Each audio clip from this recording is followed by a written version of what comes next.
My name is Jane.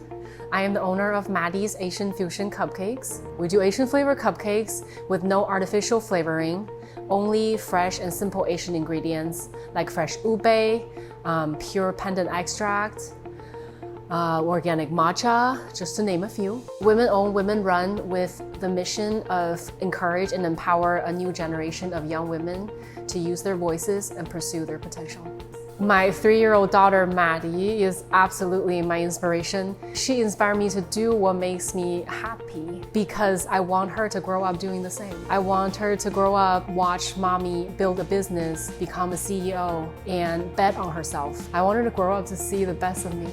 I think entrepreneurship offers freedom. Young women, or most women, aren't introduced to the concept of paving their own trail, of launching a business that they dreamed up as an option.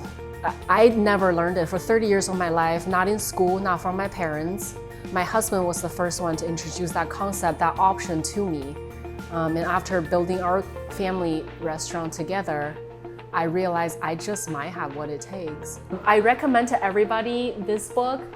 It's called Big Magic. It's written by Elizabeth Gilbert. It's one of my favorite books because it talks about how an idea they find capable human partners, but they don't wait around forever. But the ideas of Maddie's came to me and I didn't want to leave.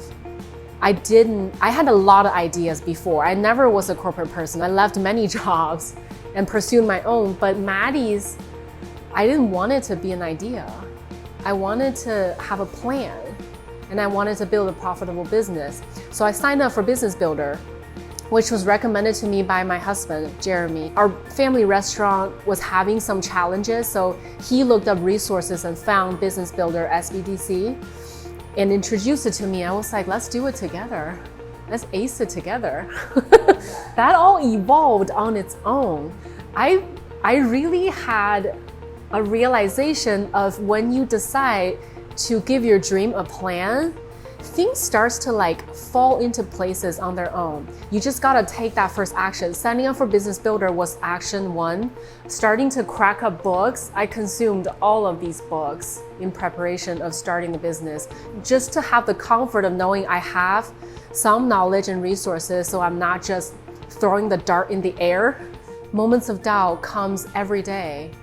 I actually started, and I talked about this in class too, I started with hefty imposter syndrome.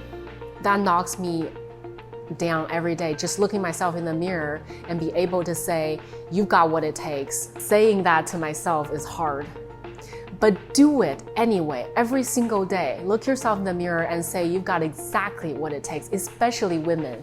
Women delay launching their dreams because of imposter syndromes every day, everywhere. I think number 1, you need to have a why. I wake up and look at my daughter first thing in the morning and I go, I'm not giving up. I have to do this. And then don't do it alone. Find people who genuinely support you, who are your hype girls and hype gals. Yeah, my husband is my hype girl. Before I could say I've got what it takes, he's told me 100 times. I just didn't believe him. SBDC's Business Builder gave me perspective on the steps that I need to take to launch my business. It gives me confidence that I can turn an idea and a unique concept into profit. The advisor listens to you. And the only question they want to know is, what do you need? Where are you struggling? And they want to propel you forward. That's the kind of people you need when you're starting a business. If a woman has a dream and a plan, the world would fall under her spell. To that I say, let's get to work, witches.